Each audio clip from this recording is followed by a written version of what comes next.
What's going on, everybody? A Way Out Devotional. Look, I'm still here in Daytona, so it's still windy, but I'm also still in Psalms. So today I'm in Psalms 10. And if you're watching this and you have not kept up with it, check it out on Spotify, A Way Out. Check it out on YouTube, Chris Payne, A Way Out. Check it on Apple Podcasts, A Way Out as well. But I'm going through all the book of Psalms and going to try to break it all down, but I also put daily devotionals out there as well.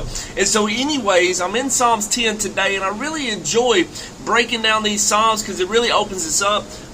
It can relate to us, especially the prayers of David. You see him being vulnerable, you see him being transparent, and you see him being real and going through some of the things that we go through as well. So in Psalms 10, it's a prayer of David, and he's also talking about the evil that's prevailing all around him, the evil that's going on. And if you look around the nation right now, it's easy to see that as well, just the evil that's taking place, whether it be in the government, just whether it be in society, everything that's right is wrong, wrong is right, and a lot of stuff is coming against Christianity, and it can seem like that we're losing the battle if we're not careful. And so I just love how David in Psalms 10, David describes the different things of the enemy, the different things of the wicked, like how they are and all this stuff. But also one thing that we learn about David as well, instead of going out there and trying to act in his feelings against those who are coming against him or coming against God or the wicked, he takes it to God. And there is so much power in us taking it to God and allowing God to fight our fight, or allowing God to empower us to be what He is that He's wanting us to be. And so anyways, let me just jump in it real quick. I'll make it quick. Psalms 10, the very first verse, this is what David says. He says, "Why do you stand afar off, O Lord? Why do you hide in times of trouble?" And that's easy to say. That's easy to feel. That's what we feel at times. When things are going on all around us, the majority of people will say that at times, whether they think it or say it with their mouth. God, where are you? God, why are you allowing these things to happen? And it's okay to take that. Then he goes in to describe how the wicked are. He says, "The wicked in his pride persecutes the poor. Let them be caught in their plots." He says, "For the wicked boast in their heart. He blesses the greedy and renounces the Lord. The wicked is proud countenance, does not seek God. God is not in his thoughts." And so he's talking about how the wicked men are just boastful and prideful and just going around blatantly saying that they don't follow God. And there's a lot to do even with the pride that's going on right now in this month, the month of pride. That, man, people are just boasting in the fact that they are against God, and God's not real, God's not there, and all this stuff. And it can be like, God, where are you? God, why is this taking place? And he keeps going on. Verse 6, he says, "He said in his heart," this is what the wicked say in their heart, "I shall not be moved, I shall never be in adversity." His mouth is full of cursing, deceit, and oppression. He jumps down to verse 11. He says in his heart, "God has forgotten. He hides his face, he will never see." And these are thoughts that the wicked have within themselves about God. Like, God's not there.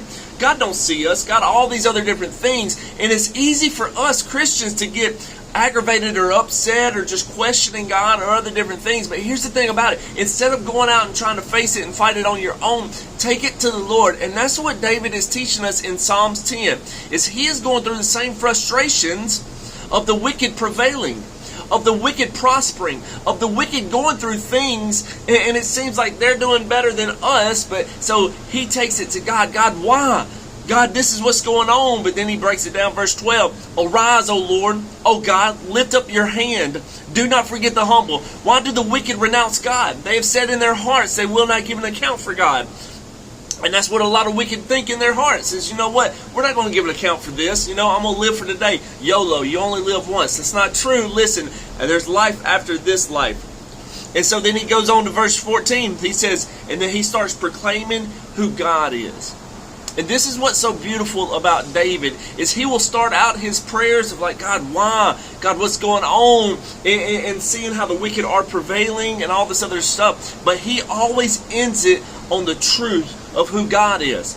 Verse 14, "But you have seen, for you observe trouble and grief." In other words, he's like, God, at first I'm asking, where are you? God, why are you doing this? Why are you not here? But then he also ends it with this right here. He says, God, I know that you see the helpless. God, I know that you see this. God, I know that you're in control. Today I got to ask you this question. Do you know that you know that you know deep, deep down within your heart that God's still in control? That God's still sovereign over all the evil that's going on in this nation? Are you still deep, deep down knowing that God has the the last say-so. He says, God, you see and observe the trouble and the grief. You repay it by your hand. The helpless commits himself to you. You are the helper of the fatherless. And then he goes into talking about break the arm of the wicked, seek out the wickedness. The Lord is king forever and ever. The nations have perished out of his land. Lord, you have heard the desire of the humble. You will prepare their heart. You will cause your ear to hear. You do justice to the fatherless and to the oppressed, and that the man of the earth may oppress no more. In other words, David knows that there's evil taking place right now in life. You may know that there's evil taking place all around us. But Psalms 9 and 10 are both on the same theme of evil that's prevailing. But at the end of the day, we know who's in control. At the end of the day, we know who hears us. At the end of the day, we know who is our defender, who fights us, and who has the last say-so. Today, despite the difficulties around you, despite what the news says, despite how disheartening this nation may feel and may be in your eyes, know at the end of the day that God has the last say-so, and you are in safety, being under his refuge. And so today, just take heart to know that you know that where your hope comes from. Y'all have a great day. God bless.